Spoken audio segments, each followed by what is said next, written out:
నీటి వసతి కింద రబీ వరి సాగుకు రైతులు సిద్ధమవుతున్నారు. అయితే విత్తన ఎంపికతో పాటు మేలైన నారుమళ్ల యాజమాన్యం చేపట్టాలి. అసలే చలికాలం కావటంతో వరి నారుమళ్లలో ఎదుగుదల అంతగా ఉండదు.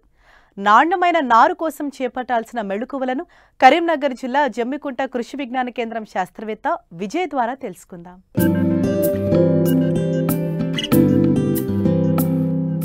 ఖరీఫ్లో సాగు చేసిన వరి పంటలు చేతికొచ్చాయి. ప్రస్తుతం రెండవ పంటగా వరి సాగు కోసం వ్యవసాయ పనులను చేసేందుకు సిద్ధమవుతున్నారు. నీటి లభ్యత తక్కువగా ఉన్న ప్రాంతాల్లో ఆరుతడి పంటలను సాగుకు ఎంచుకుంటున్నా నీటి వసతి ఉన్న ప్రాంతాల్లో వరిని సాగు చేసుకునేందుకు సంసిద్ధమవుతున్నారు రైతులు. ఇప్పటికే చాలామంది వరి నారుమడులను పోసుకున్నారు. మరికొంతమంది పోసుకునేందుకు సిద్ధమవుతున్నారు. అయితే అన్నదాతలు ఈ యాసంగికి స్వల్పకాలిక రకాలను ఎంచుకోవాలని శాస్త్రవేత్తలు సూచిస్తున్నారు. అంతేకాదు, ప్రస్తుతం శీతాకాలం కావడం, చలి తీవ్రత పెరుగుతుండటంతో వరి నారు ఎదుగుదల నిలిచిపోయే ప్రమాదముంది. కాబట్టి నారుమడుల్లో మేలైన యాజమాన్యం చేపట్టినట్లయితే నాణ్యమైన నారు పొందేందుకు వీలుంటుందని తెలియజేస్తున్నారు జమ్మికుంట కృషి విజ్ఞాన కేంద్రం శాస్త్రవేత్త విజయ్. ప్రస్తుత యాసంగిలో వరి పంట సాగు కనుక చూసుకున్నట్లయితే ప్రస్తుతము రైతులు నార్లు పోసుకుంటున్నారు. ఇప్పుడు కనుక ఈ యాసంగిలో వరి పంట సాగు చేసుకోవాలనుకునే రైతులు డిసెంబర్ 15 లోపు నారు పోసుకుంటే మనము ఆ తర్వాత 1 నెల తర్వాత మళ్ళీ నాట్లు వేసుకోవడానికి అవకాశం ఉంటుంది.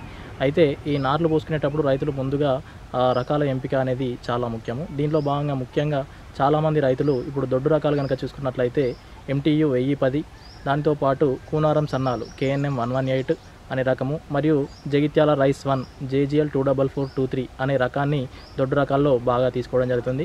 దాంతోపాటు సన్న రకాలు కనుక చూసుకున్నట్లయితే ఇది మన తెలంగాణ సోనా, దాంతోపాటు కూనారంలో KNM 1638, దాంతోపాటు HMT సోనా వంటి ప్రైవేట్ రకాల విత్తనాలను కూడా ఇప్పుడు నార్లు పోసుకుంటున్నారు. అయితే యాసంగిలో ముఖ్యంగా గుర్తుపెట్టుకోవాల్సిన విషయాన్ని కనుక చూసినట్లయితే నారుమడి తయారీ అనేది చాలా ముఖ్యము.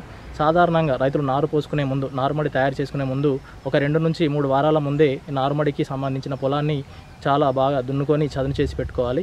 అయితే ఈ నారుమడి తయారు చేసుకునే ముందు ఎకరానికి సంబంధించి నారుమడిలో మాగిన పశువుల ఎరువు కానివ్వండి, కోళ్ళ ఎరువు కానివ్వండి, లేదా వర్మీ కంపోస్ట్ కానివ్వండి పోసుకున్నట్లయితే ఈ యాసంగిలో చలి అనేది ఎక్కువగా ఉండడం వల్ల మనకు జింకు లోపం అనేది ఎక్కువగా ఉంటుంది. దీనికి సంబంధించి కూడా మనం కొన్ని జాగ్రత్తలు తీసుకోవాల్సిన అవసరం ఉంటుంది. అయితే ఈ నారుమడి మనం తయారు చేసుకునేటప్పుడు దున్నుకున్న తర్వాత మొత్తం నారుమడిని చెదను చూసుకొని ఎకరానికి దొడ్డు రకాలు అయితేనేమో 25 కిలోల విత్తనము, సన్న రకాలు అయితేనేమో ఎకరానికి 20 కిలోల విత్తనం సరిపోతుంది. 12 గంటలు నానబెట్టి 24 గంటలు మండగట్టి మొలకెత్తిన విత్తనాన్ని మనము ఈ చదును చేసిన నారుమడిలో చల్లుకోవాలి.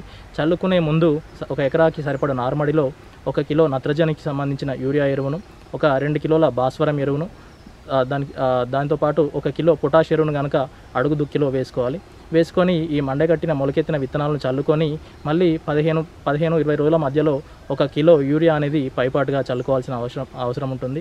అయితే ఈ యాసంగిలో మనకు చలి తీవ్రత ఎక్కువగా ఉండడం వల్ల నారు పెరుగుదల అనేది లోపించే అవకాశం ఉంటుంది.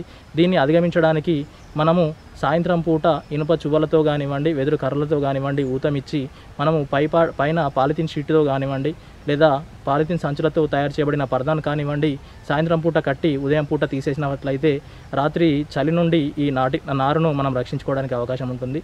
దానితో పాటు సాయంత్రం పూట నీళ్లు పెట్టి ఉదయం పూట నీళ్లు తీసేసి మళ్ళా ఉదయం పూట కొత్తగా నీళ్లు పెట్టి సాయంత్రం పూట తీసేసినట్లయితే ఈ చలి ప్రభావం నుంచి నారుమడిని రక్షించుకోవడానికి అవకాశం ఉంటుంది.